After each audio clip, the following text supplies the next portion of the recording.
வணக்கம் தமிழ் உறவுகளை, நான் உங்கள் அனிதா, கரூர் சிட்டி பொண்ணு. மதுராந்தகம்ல நடந்த ஒரு மாநாடு மிக மிக மிக மிக மிக கொடுமையான கேவலமான ஒரு நிகழ்வா நாங்கள் அது பார்க்குறோம். ஏன்னா பாரத் மாதா கி அப்படின்னு சொல்லிட்டு பாரத பிரதமர் மோடி அவர்கள் சொல்றாரு. நம்ம மக்கள் ஜே சொல்றாங்க.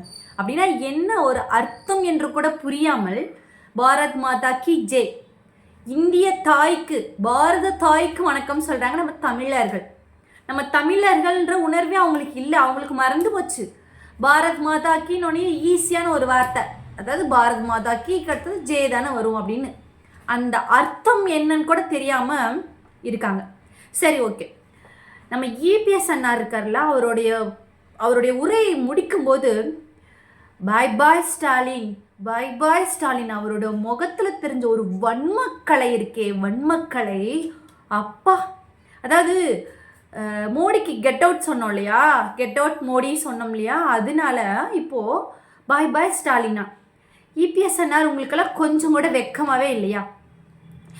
அம்மா அம்மா அம்மான்னு சொல்லிட்டு அம்மா முற்றிலுமாங்க எதிர்த்து பிஜேபியை அப்படி கைகோத்து நிற்கிறீங்களே மேடையில், அசிங்கமாக இருக்குது. அதை பார்க்கும் பொழுதே ஒரு அரசியல் தலைவர் இப்படி ஒரு அடிமையாக போவீங்க. நீங்கள் உங்களை அடிமை சங்கிகள்னு சொல்கிறாங்க. ரொம்ப கேவலமாக இருக்குது. இது மறைஞ்சும் மறையாமல் காரில் போய்கிட்டு கட்சிப்பெல்லாம் வச்சுட்டு மூடிட்டு போயிட்டு இருந்தீங்க. இப்போ ஓப்பனாக ஸ்டேஜில் நாங்கள் தான் அப்படின்னு நிற்கிறீங்க. உங்களை வச்சு தமிழ்நாட்டுக்குள்ளே அவங்களுக்கு உங்களை எச்சில் இலை மாதிரி தூக்கி போட ஒரு நொடி ஆகாது. இபிஎஸ் அண்ணார் அவர்களே, மனசில் வச்சுக்கோங்க. என்னதான் பங்காளி சண்டைனாலும் அது நம்மளுக்குள்ளார இருக்கணும். ஆனால் வெளியில இருந்து ஒருத்தங்க வந்துட்டாங்கன்னு வச்சுக்கோங்களேன். ஆங்கிலேயர்லாம் எப்படி உள்ளே வந்தாங்கன்னு நினைக்கிறீங்க? அவங்க டைரெக்டாக உள்ளே வந்தாங்களா? இந்தியாவோட வளத்தை பார்த்து ஊடுருவி வியாபாரம் பண்ணுறதுக்காக வந்தவங்க தான் ஆங்கிலேயர்கள். அந்த வரலாறுலாம் அவங்களுக்கு தெரியும் இல்லை? இபிஎஸ் அண்ணா உங்களை பயன்படுத்தி, உங்களை யூஸ் பண்ணி, உங்களை பயமுறுத்தி அவங்க உள்ளே வந்திருக்காங்க. இப்படின்றதுக்குள்ள உங்களை தூக்கி போடுறதுக்கு அவங்களுக்கு பெரிய திட்டமெல்லாம் ஒன்றும் தேவையில்லை. அவங்களுக்கு தேவை உள்ளே வர்றதுக்கு ஒரு பேஸ்மெண்ட். நீங்கள் என்ன எத்தனை பேர் பாரத் மாதா கி ஜே போட்டாலும் தமிழ் வாழும். முத்துவேல், கருணாநிதி, ஸ்டாலின் பின்னாடி நாங்கள்லாம் இருக்கோம். திராவிட முன்னேற்ற கழக அடிமட்ட தொண்டர்களுக்கு இருக்கோம். கடைசி தொண்டன் இருக்கிற வரைக்கும் திராவிட முன்னேற்ற கழகம் தான் ஜெயிச்சு வரும். 2.0 வெயிட்டிங்கில் இருக்குது. அடிமைகள்லாம் எத்தனை பேர் அடிமைகள்லாம் இருக்கீங்கன்றத மக்கள் பார்த்துட்டு தான் இருக்காங்க. சரி, 100 நாள் வேலை திட்டத்தை தூக்கி காலி பண்ணி சாப்பிட்டீங்கல்ல, இப்போ அந்த மக்கள்கிட்டலாம் ஓட்டு கேட்டு எப்படி போவீங்க சொல்லுங்க?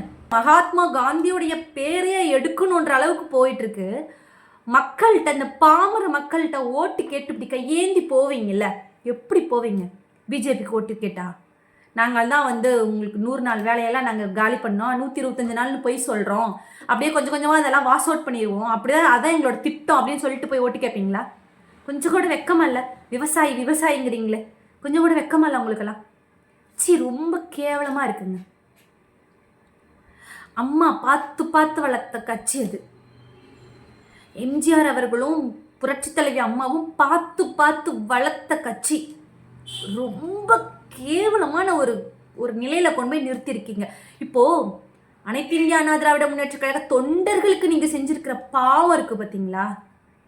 அது ரொம்ப ரொம்ப ரொம்ப ரொம்ப கண்டிப்பாக உங்களை சுற்றி அடிக்கும். இப்போ உங்கள் கூட இருக்கிறவங்க எல்லாருமே நெஞ்சை நிமித்திட்டு திராவிட முன்னேற்ற கழகத்துக்கு வந்துட்டு இருக்காங்க. ஏன்னா தாய்க்கழகம் அப்படின்னு வந்துட்டு இருக்காங்க. உங்களை மாதிரி அசிங்கமாக சேரக்கூடாத இடத்துல போய் கூட்டு சேரல. ரொம்ப அசிங்கமாக இருக்குது. கைகோர்த்துவர் நிற்கிறீங்க. அனைத்து இந்திய அண்ணா திராவிட முன்னேற்ற கழகத்தில் அம்மாவோட கொள்கைவாதியாக இருக்கிற யாரும் உங்கள் பின்னாடி வரமாட்டாங்க. இபிஎஸ் அண்ணார் அவர்களே பார்த்துக்கோங்க.